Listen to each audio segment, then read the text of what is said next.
or we might just be in here.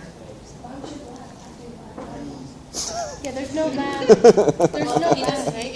class goes from 5 to 9:20, even when, just because like the way that the class is calculated, the number of hours, it's still the number of hours, even whether they're called lab hours or lecture hours.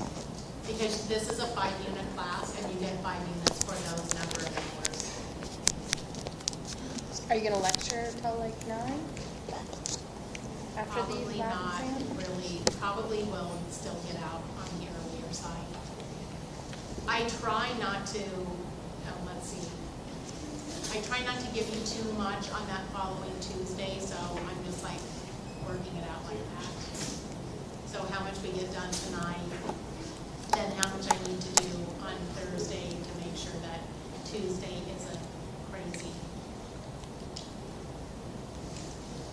Okay, so how many people want to have lecture first? Then when you take the lab exam, you can just leave after the lab exam. Or how many people want to take the lab exam first? But then, even though some people might take longer, you'll have to make sure you're still here for lecture.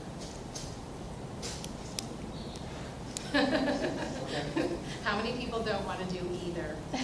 Yes.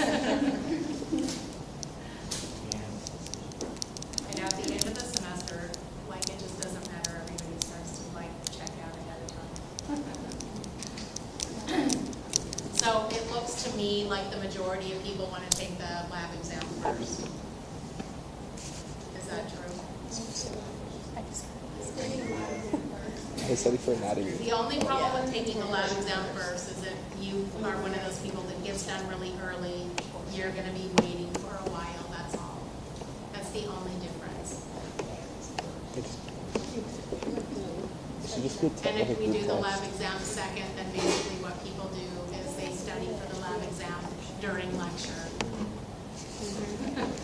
Okay, so we'll do the lab exam first. And then, again, in lab tonight, you'll have to like double check and make sure that your drawer has all the stuff it's supposed to have and everything's clean, and if you think like your microscope is dirty or anything like that, you can like double check and make sure that it's clean. But otherwise, it's just doing those little 2 exercises, which you're doing in groups. So it's really simple. Like that really is probably only a half an hour worth of stuff. And we're not doing the fluorescence? No, unfortunately, because they took away that room. There is one fluorescent scope set up upstairs someplace, or either upstairs or downstairs, but it's not enough like for the whole class to be able to do it. It's kind of unfortunate though. Are we responsible for any of that? It's on like the materials you downloaded or something though. Yeah. Okay, any questions about anything?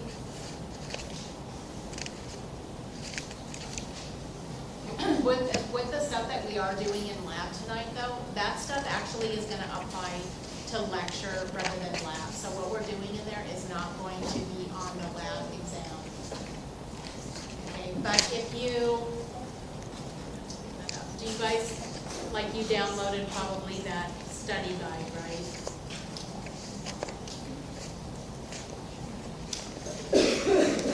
You guys have the study guide?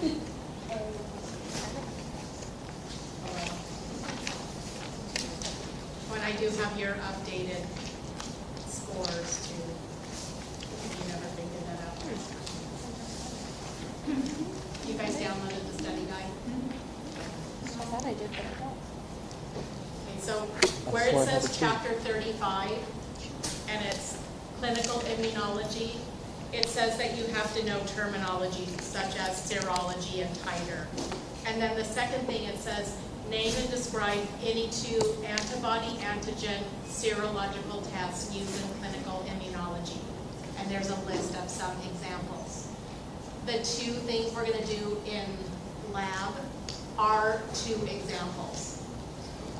Okay, that's ELISA and agglutination. So those could be your two that you're choosing. Oh, nothing, I just did that step in my anatomy class. Yeah, that's why this is like kind of done the way that it gets done, because it is overlapping with what you do in anatomy and physiology, but like it's on the course objectives that you're introduced to that. But you learn it in detail in anatomy and physiology. So basically, that's why this stuff is just a little bit like we're just kind of skimming through it and it's only an overview. Okay, so all I'm gonna ask on the exam is to give me, 2 examples with a brief description. And a brief description being a couple of sentences of what does, complement fixation, what kind of test is that, or what is ELISA? And we're doing, I think I can't remember, is it the direct or indirect ELISA? But anyway, there's 2 different ones. There's all kinds. There's Western blot, there's radioimmunoassays, there's other ones. You can pick any 2, and then you're gonna write on that. So like that's what that question is. List 2, give me a brief description. You can use the 2 that we're doing in lab, so you can accomplish that already in lab and have that already out of the way if you want to use those 2. Or use one of them and use another one, however you guys want to do that. So that takes care of chapter 35. If you read through chapter 35, you'll see basically is that they talk a lot about collecting samples for testing, what's required by a clinical microbiologist to try to, assess whatever the organism is that's causing a problem, or to look at antibody levels or antigens or all kinds of things that the clinical microbiologist does. Okay, but what you need to know out of it is just like what that is, what serology is, which is basically just looking at the blood and evaluating those kinds of levels. What a titer is and coming up with those levels of like antigens or antibodies. And then just be aware of those types of tests. Okay, so that you can cross now, you can check off that we just talked about chapter 35. It seems like at the end, like there's a lot of chapters that we're going through, but you'll see like some of them, like this first one, chapter 30, we'll go through a little bit more detail. But the immunology stuff, it takes like a good month to really like learn about immunology. It really takes a whole class or 2 to learn about immunology. So it isn't really something that can be very adequately covered in a lecture in here, but that's all you really get in this class. I think I was telling some of you that like in a year from now, this class is going to turn into a 4-unit, no prerequisite class. So like this whole class is going to end up completely changing, which will really be. Can you imagine learning all this stuff without ever having 107? It'll be like a total non-majors health science type class. So people can come in here like that don't even know what a cell is. They have to learn all that stuff and then get to microbiology. It's going to be different. So anyway, on to chapter 30. Chapter 30 is called microbial interactions. And basically, this is a chapter that kind of introduces you to the different types of relationships between different types of organisms. Of course, like primarily we're looking at bacteria and other microorganisms, but it's not just strictly bacteria. And then it goes into the type of normal microbiota and something about the type of normal flora that lives in our body and how that helps us. And then it goes into kind of the beginning of innate or natural immunity, the type of immunity that you already have just by nature, that's the way your body is designed, or whatever types of areas that we're talking about. There's going to be some specific things And that takes us then into the disease cycle. Then we go back into talking about innate immunity. So the end of this chapter 30 overlaps completely with basically the beginning of chapter 32. So if you look at your study guide, when it talks about microbial interactions, terminology is listed, and the relationships, and that's basically all these that are listed on here now. Then talking a little bit about pathogens and pathogenicity, and then the microbiota, and then the anatomical areas of the body and how this kind of all relates. So it's kind of like in these first couple of chapters, there's a lot of overlapping. Like this chapter covers like part of chapter 32. When we get to chapter 32 and we talk about non-specific or innate or natural immunity, one of the things that you're going to have to do is be able to talk about the different areas of the body and what type of organisms or what type of protection you have in those different areas. So it starts with this chapter, but it's going to end with that. And basically what I'm going to do is just ask you to give me 5 characteristics of the type of innate or natural immunity you have, like on the skin or in the digestive tract. And then also I could ask you some questions about some of the other areas, like the lungs or, you know, the eyes or something like that. So you'll kind of see when we get to that part, but it seems like we're going through so much information because we're doing all these chapters, but like I said, the chapters like completely overlap with each other. And literally, like, you'll see that when we go through here. So here, at first, when you look at these different relationships, mutualism, cooperation, commensalism, and you start reading the particular definitions of these, it starts getting a little bit confusing because I don't know if anybody like read through the chapter or anything, but these are all types of symbiotic types of relationships. And something like that symbiotic, I think like maybe you've always learned that that means that like both organisms are benefiting, right? You've heard of symbiosis. I think we said like Trichonympha was symbiotic with the termite because it lived in its gut, it digested the cellulose. So basically that particular protist is getting a benefit and the termite is getting a benefit because it would break down that would give nutrients for the termite itself. But really, not all symbiotic relationships would be considered that both are benefiting. So when you look at something like mutualism, you see like this is organism 1 and organism 2. You see a little plus sign for each one, and it's kind of showing that each one is benefiting. But it also says it's obligatory. Obligatory meaning that both of them have to have each other. They both need each other, and they both provide something for each other that allows the other one to exist. And it's an obligatory relationship, so they have to be together. It's usually something like one organism secretes a compound that breaks down something that the other organism needs, otherwise it wouldn't be able to use it.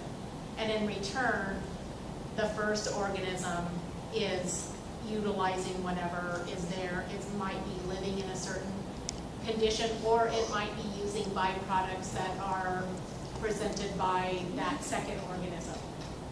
If there was like super easy, straightforward, clear examples of each one of these, I would just give them to you. And I actually spent a little bit of time today trying to see if maybe I could find some that were just like really obvious for each thing, but they're not. They would take so much time to explain that it just turned out that it wasn't really worth it. But I think like you understand what I mean by this, right? Mutualism. And if you look at what they're saying, some reciprocal benefit to both partners. And of or some degree of obligation, which means that, and this too, when they say often partners cannot live separately, basically by definition, mutualism would mean they couldn't live separately. So I don't really know why they say often. So mutualist and the host are dependent on each other. So that's the A organism and the B, they're both dependent on each other. And it's just misleading to say often here because it would be called something else if that wasn't the case. Also, if you read through the book, what you're going to see is that maybe many of these relationships do get mischaracterized because maybe they don't actually really realize that a certain organism could survive without them, or it would use something else. So it starts getting more confusing than what you really want to know about. But in cooperation, you have the same situation, only it's not obligatory. So that just means in cooperation that they could exist without each other. They would just utilize something else. So when you look at a statement like this where it says often partners cannot live separately, if that were really the case, it would be called cooperation. It wouldn't be called mutualism. Did you just follow me what I'm saying about that? So with cooperation, saying along with commensalism is a positive but not obligate form of symbiosis, which involves syntropic relationships. And I put like syntropic over here because I figured people wouldn't know what that means. The growth of one organism either depends on or is improved by the other. Now you can start to see how this starts to get more and more confusing because again, by definition, that would be cooperation. Okay, so the thing that's different about cooperation is the fact that it's not obligatory, that they could live separately from each other. And you see that differs from mutualism because cooperative relationship is not obligatory. The next one is commensalism, and this one I think is like the most misused one. Okay, so in this one you can see the two organisms, only one is benefiting. So basically what happens is that kind of situation where one organism is producing some breakdown of a compound or some particular compound that another organism is utilizing or benefiting by. But the original one who's producing that is not benefited at all. It's not hurt, but it's not benefited. So it's not getting anything back from the others. And again, this one gets a little bit confusing. So you see here, one organism benefits and the other is neither harm nor help. Okay, and if you look here, examples, I would say this would be the example that we would want to look at. Skin or surface microbes on plants or animals. Okay, so organisms that are living on your skin, they refer to as commensals, and also like even organisms that live in your intestines.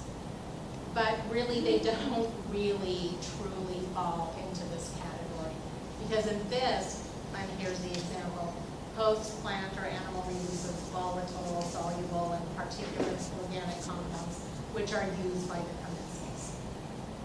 Okay, so basically, if those commensals were really true commensals, then they wouldn't be providing any benefit to the host by definition, because it's only benefiting those organisms. But in fact, commensals that live on our skin or in our body provide a lot of benefit for the host.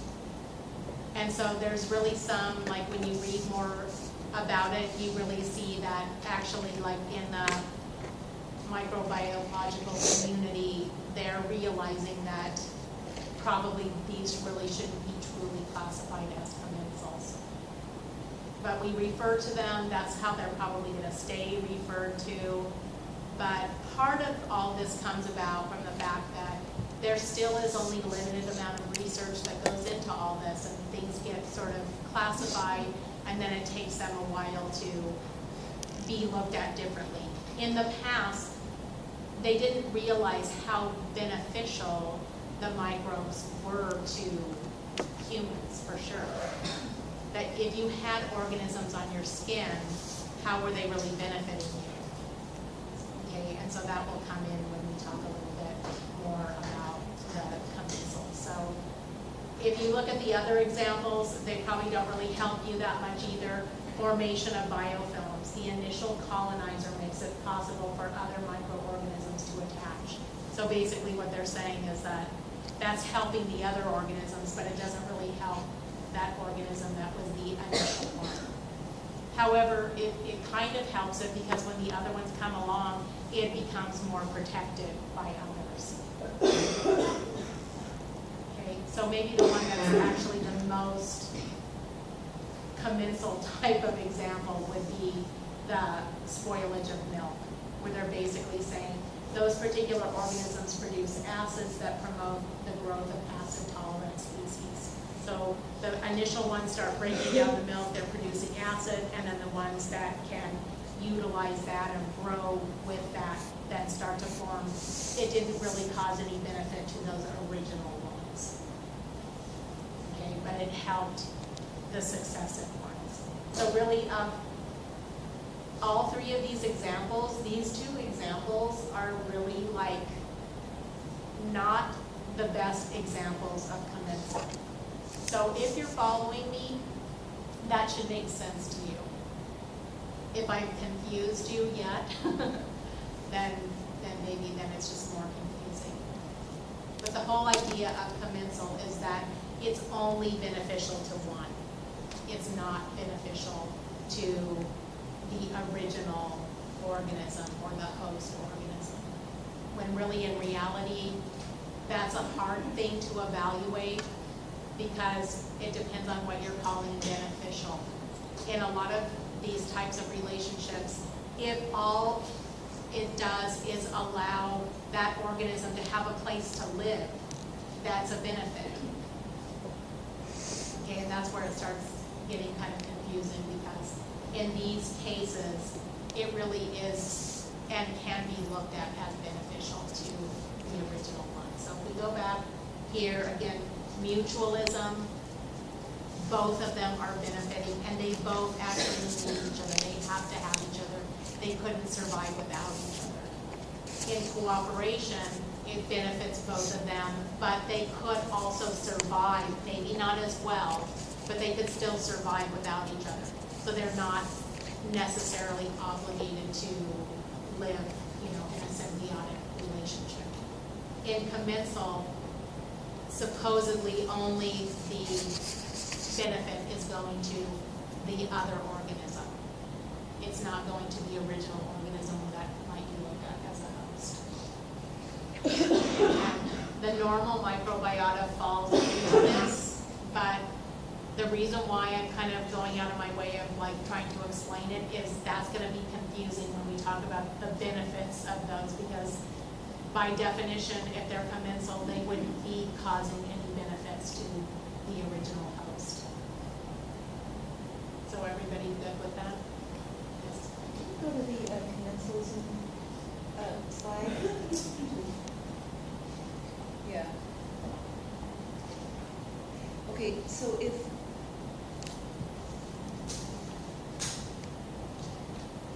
in the book it says for syntropism that sometimes both can benefit. Yeah. Sometimes both organisms benefit. That would. Right, which again, when it says often, it's almost counter, it does not make sense because then it wouldn't be commensalism. Right. And the same in cooperation, or excuse me, in mutualism. When they say often here, that also doesn't go with that. That's why, I kind of thought I'm going to just make an effort to see if I can come up with some really good examples and make this a little bit more clear, maybe listen to some other lectures. And there was a really interesting lecture that was a little bit too long, all about the microbial ecology in cheese, which was so interesting because one of the things that they talked a lot about was the fact, which I don't maybe make too much mention of this, is the fact that really in the real world, organisms are all living with each other. They're not living, necessarily in these little communities of only themselves. But when they get studied, they're always studied, out of a tube or out of a plate where they are all by themselves. So these relationships seem like, okay, well, why are we spending so much time talking about these relationships? But really, the reality is, this is how all the organisms really do live. They don't live just by themselves in a tube. They live together in these communities. So understanding how they all work together is something that really is important for really understanding bacteria in general, or any kind of microorganisms. So it is important to kind of have an understanding of that. And this particular team, it was like a team of scientists from Harvard who spent like all their time really studying the microbial community in, like, when they make cheese and that have like that, oh, what is it called, like, it has that casing around it, which I forget now what that's referred to as.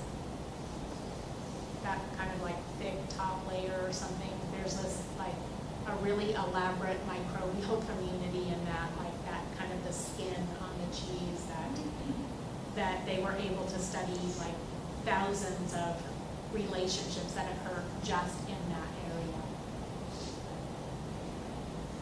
So it is important for you to know these and understand these, but the unfortunate part is they overlap a little bit, and part of it probably occurs because of the lack of really true knowledge about this. And why do we have, like, why are we lacking so much? Because we mostly study organisms all by themselves. It's rare for us to study them in a situation where they're in the communities which they would normally live in. Does that make sense? And definitely, like, in the book, the slides, the definitions and everything, this whole thing, especially the syntropy and where it says often and such, both of those are really just inaccurate ways. So you want to correct that in your notes, or make sure that you're noting that, because when you go back to study this, you're going to look at it when you're thinking about it again, and you're going to be like, wait a minute, that doesn't make sense, because it doesn't that like just directly conflict with what the definition is. I haven't lost anybody yet. Fortunately, those are the ones that are really the most difficult to understand. And they're not really hard to understand, they just overlap. But when you look at something like predation, parasitism, okay, with those, I think that's pretty straightforward. You know predation. An example of that was like the Delovibrio, that actually was a predator where it invaded an organism and killed off or harmed that organism. Parasitism, you know what that is, where another organism is going to live in conjunction with the organism and cause harm to them, which, you know, does overlap with commensalism. So, let's see if we keep going. Parasitism. One organism is being and the other one is harmed, okay, which really is the same thing as what happens with commensalism as well. In commensalism, the negative impact of one organism on another, okay, but in this it's based mostly on the fact that something is, some kind of compound is formed, and that's the negative impact. But really, overall, commensalism really is that you have the two living together and one is harmed. It's just a little different than a predator-prey kind of reaction, or, you know, something that is specifically a parasite. Okay, and there's a lot of examples of this you see here with antibiotic production. So if you have a soil where you have one organism that's producing an antibiotic, or a bacteriosin that's harming the other organisms around it, so it's benefiting, those other organisms are harmed.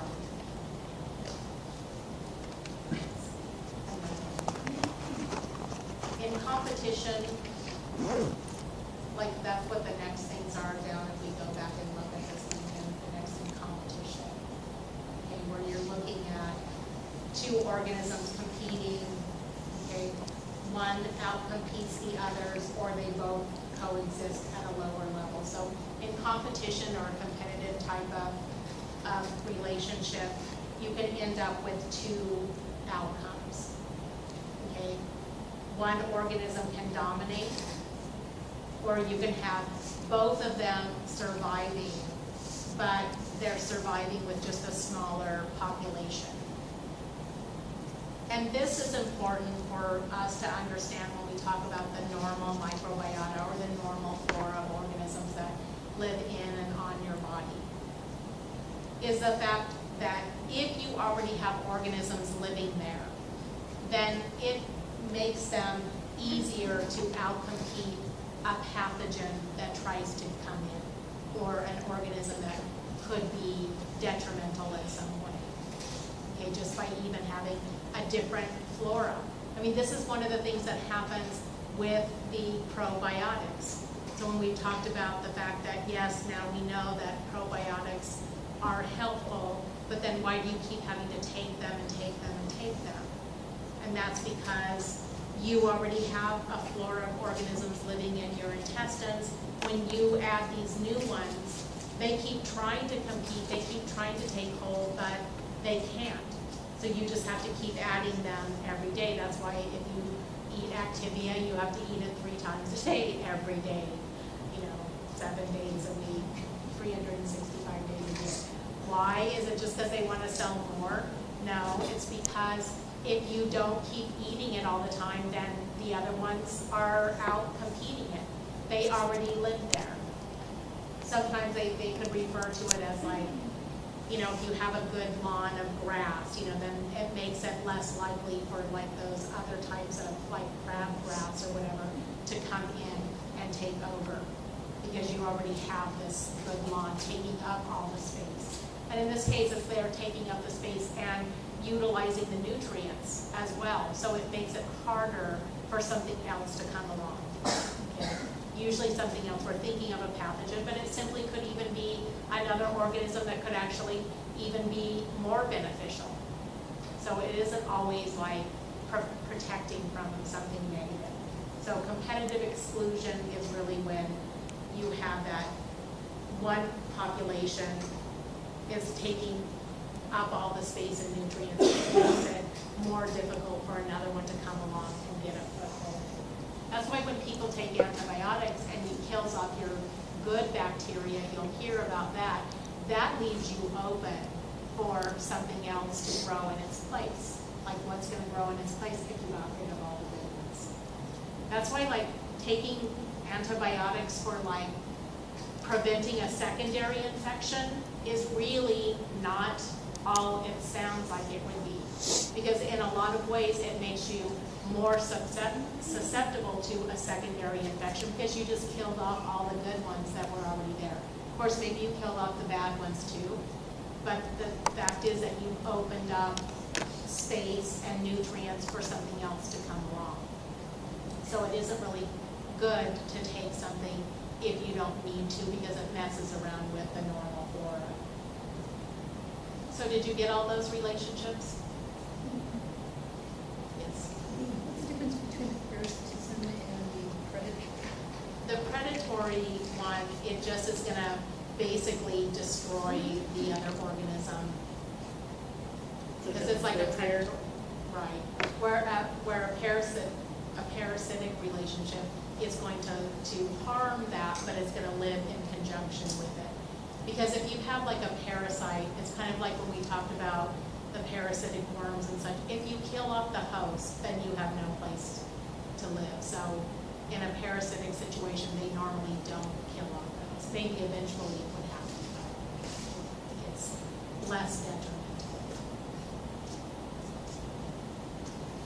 So looking at this human microbe interactions, and that's kind of just, we kind of understand a little bit about the organisms all working together and other environments, what really happens, in the human body. In order to really talk too much about this stuff, again, I've said it overlaps with the other chapters, the pathogenicity and the pathogen and such, that kind of overlaps with the next chapter, chapter 31. and then the rest of it overlaps with chapter 32. But definitely understanding a pathogen or pathogenicity, because we've been throwing that term out since the beginning of the semester. I do think like that you know what a pathogen is. A pathogen is an organism that causes disease. The pathogenicity is just the ability of that organism to cause disease.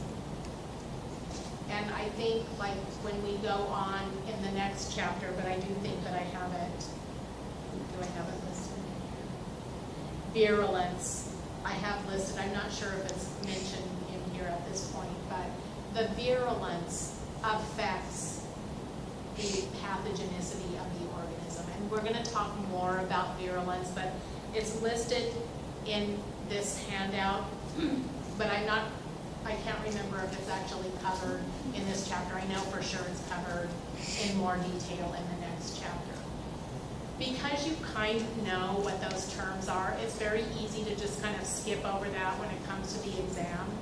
Don't skip over it. Make sure that you do really understand what the different terms mean, because you can see like it would be one of those easy things to, you know, be on a true, false, or a multiple choice, and you to just like, oh yeah, I didn't really like learn it to that detail. So just make sure that you do understand.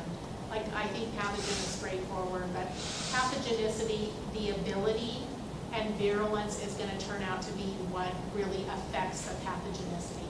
When we go into the next chapter, the virulence is going to be things like the ability to colonize despite the host's defenses. It's going to be things like the ability to produce a toxin that allows it to be invasive.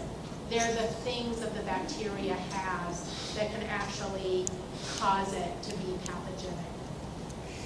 So you guys follow that?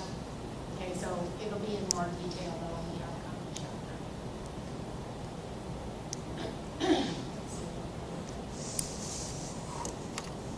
So the normal microbiota or microflora or normal flora, all that is one and the same.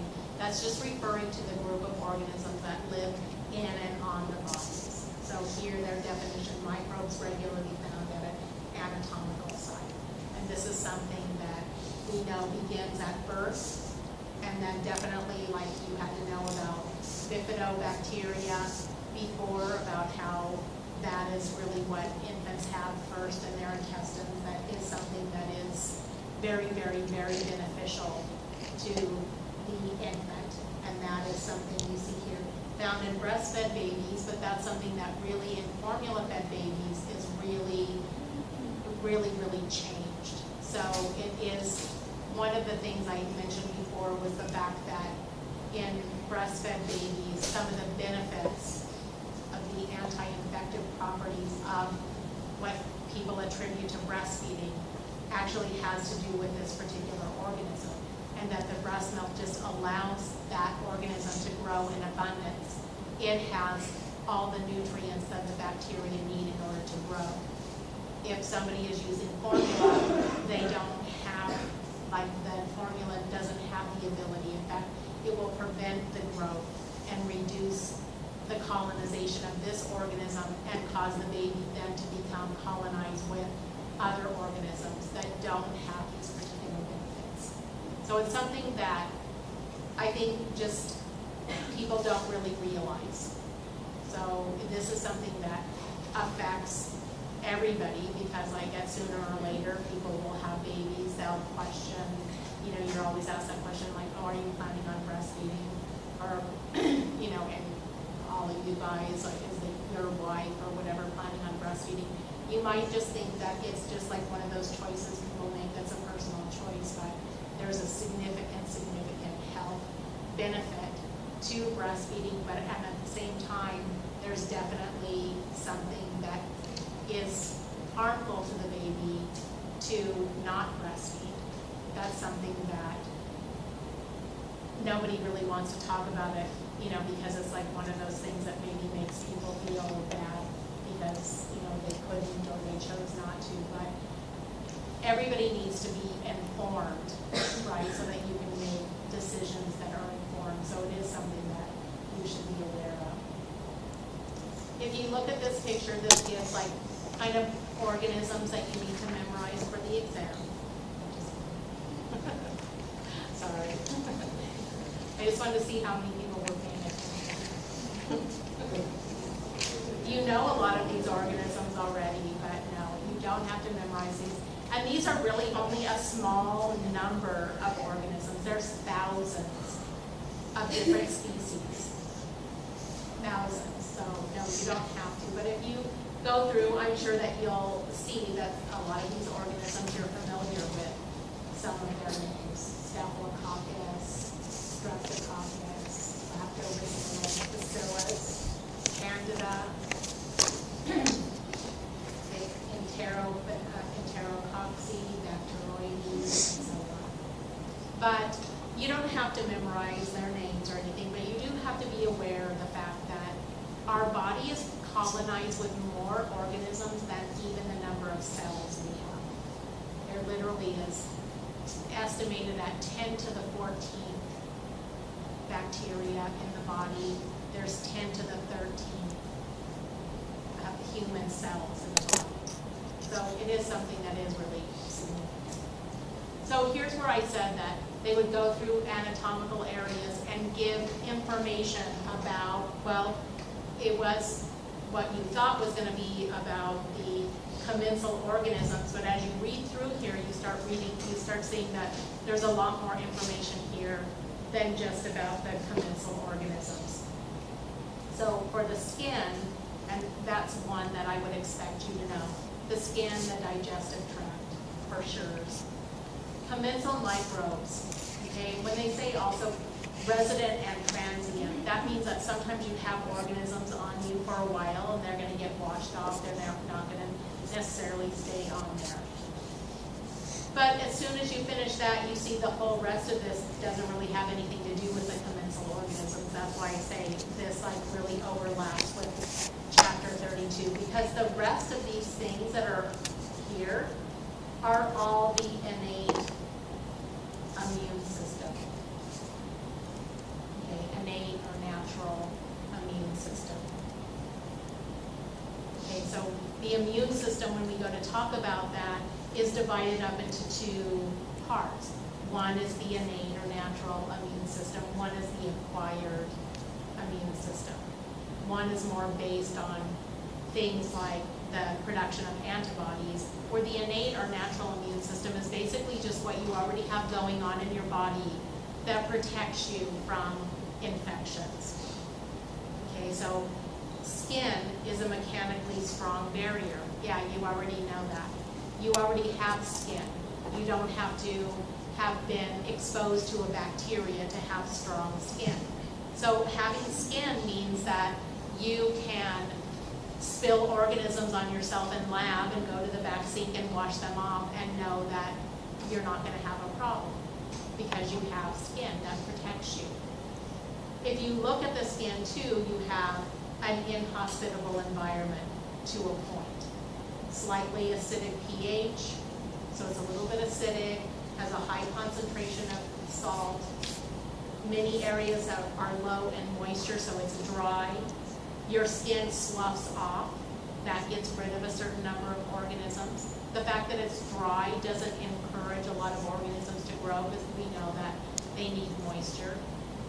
That's what your innate immune system or your natural immune system does, is it prevents you from getting infections from other organisms just simply because it has those qualities that protect you. There are inhibitory substances like the secretion of lysozyme or cathelicidins. You have like sweat glands on your skin that produce antimicrobial substances. You have hair on your skin that also protects. So there's a whole list of things. This list gets longer when we go into chapter 32. So when you look here for microbial interactions, it says anatomical area of the body and type of natural defenses. And then in parentheses, this will be combined with the similar information from chapter 32. be able to list 2 to 4 types of natural or innate resistance of each anatomical area from the areas with a large list, such as skin and gastrointestinal tract. So basically, I'm going to say go through these sites, memorize 2 to 4 things so that you can really be able to just list those. So if I say list 4 characteristics of, innate or natural immunity of the skin or gastrointestinal tract, and there's more of them in chapter 32.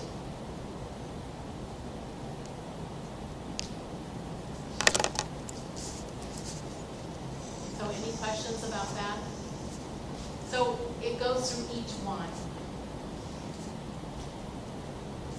And when you can see here, there's not even any normal microbiota. But there are other things. You have lysozyme again, you have macrophages that are in the alveoli, you have mucus, and you have that mucociliary escalator that helps to break things up so people cough. So in each one, there's a list of things. And even though this chapter was really supposed to be talking about the normal microbiota, you see at each section, they're not really talking so much about the microbiota, but more about the innate or natural. So here we go through each one. So I just want you to go through and just make sure that you know skin and gastrointestinal tract, and that you're aware of some of the innate or natural immunities, characteristics in the other areas. But for sure I'm going to ask about skin and gastrointestinal tract. If you look at something like eyes, you can think of all kinds of things. Like with eyes, you have eyelashes. Eyelashes help prevent things from getting in your eyes. You have tears. The tears mechanically wash things away from your eyes. The tears have compounds in them, such as lysozyme, that are antibacterial. So not only do they mechanically get things out of your eyes, but also they kill off organisms that get into your eyes. So it's like every part of the body, except, so the internal organs have a certain microbiota associated with them, and then also all these other types of characteristics that are associated with natural immunity. If you look at the benefits of the normal microbiota, you think of, again, here, they're referred to as commensals, but usually mutually beneficial.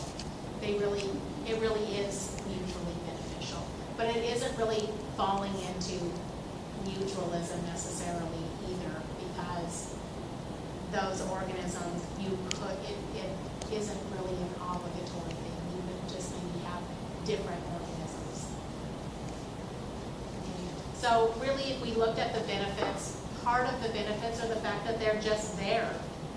So here, looking at that, it often prevents colonization by pathogens because they're there. So you have that competitive exclusion. You have the competition that goes along. So one of the big benefits of having a normal flora of organisms living is the fact that they're taking up space, using up nutrients. They're not causing any kind of harm, but they also can be beneficial from the fact that they're just there.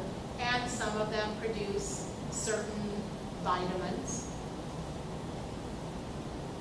Some of them are going to digest your food, break down nutrients so that you can utilize them better. So there are benefits from that standpoint as well. Okay, so overall there are benefits. We are healthier because we have that microbiota. Some of them will produce bacteriocins that will kill off other pathogens. That's definitely something that's been proven with bifidobacteria, that they will produce bacteriocins that will kill off specified pathogens, probably a lot of them, but they've tested it with things like Giardia, Intaviva histolytica, Salmonella, E. coli 0157H7, and those bacteriocins will kill off those pathogens.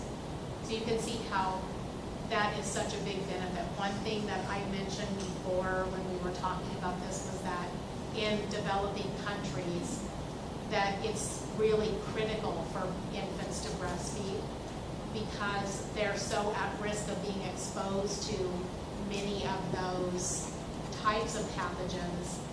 If they're not breastfed, then they don't have that ability really to fight off an infection with those particular pathogens. So even if it means that baby might pick up HIV from the mother, they're still more likely to die from picking up one of those other pathogens. So it's really important, the normal microbiota. And this is just, again, something that's they've known for a long time, but it's just getting maybe really out into the regular literature, maybe in the past 10 years. Before that, it was still like that whole idea of, eating yogurt when you took an antibiotic or something, you still didn't really have, like, every doctor, like, realizing that that actually is true. If maybe you heard about it because, like, somebody at the health food store said that it was a good thing to do. So, probably some of the terminology associated with these types of microbial interactions will change a little bit now that it's obvious that it is really essential.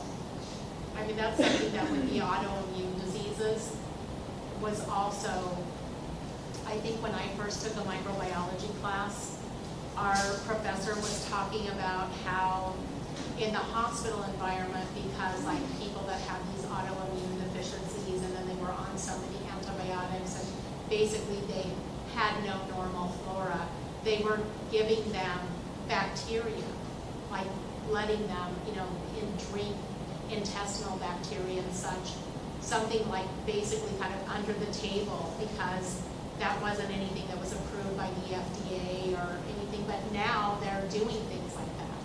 Now they're doing those, what do they call it, like the fecal transplants and stuff where they actually do give like intestinal bacteria from other family members to somebody who's really been ill with one of those things like this Clostridium difficile and stuff like that, and with really, really, really good results.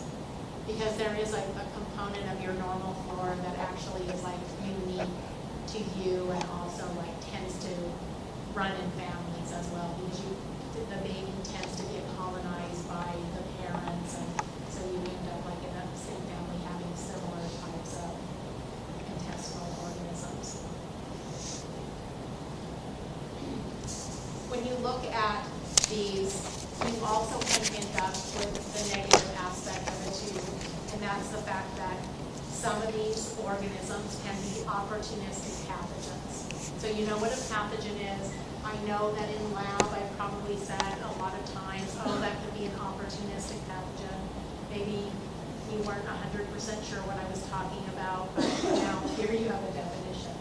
In this case, like an opportunistic pathogen is one of those organisms that under the right conditions could cause illness.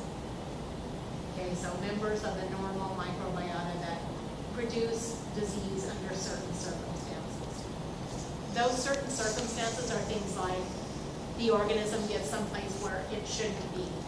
Intestinal organisms getting into the urinary tract are really common causes of urinary tract infections. There's close proximity, they just end up there and they'll cause a urinary tract infection. Or if you get some organisms into a wound that would normally just be on your skin, like Streptococcus or Staphylococcus, but now you have a wound and the organism gets in there and starts to grow and cause a staph infection, even though that organism was like happily living on your skin, not causing a problem. And of course, a compromised host is going to be more likely to pick up these opportunistic infections because their immune system is compromised. So a compromised host, their definition, debilitated host with lower resistance to infection. Okay, that's going to really describe a lot of people. right? That could be elderly people or people who are really young. That could be somebody who has a particular autoimmune disease, like people that have lupus that are very likely to pick up infections when other people wouldn't pick them up at the same time. Somebody who has HIV, somebody who is on chemotherapy or or cancer treatment, somebody who has had some kind of organ transplant and they're on immune suppressive medications. So there's a lot of people in our population that are immune compromised. A lot. And that didn't used to be the case because at some point, people that had a lot of these diseases would pass away. Now they can live like a full life with some kind of organ transplant. But in order for their body not to reject the organ all the way, they have to take immune suppressive medications. And when it's suppressing the immune system, of course, they're going to be compromised to pick up other things. So we have a very, very large population that really is able to survive in that kind of condition. That's where it's going to be more likely to see all those different types of infections with opportunistic pathogens, with things like fungi,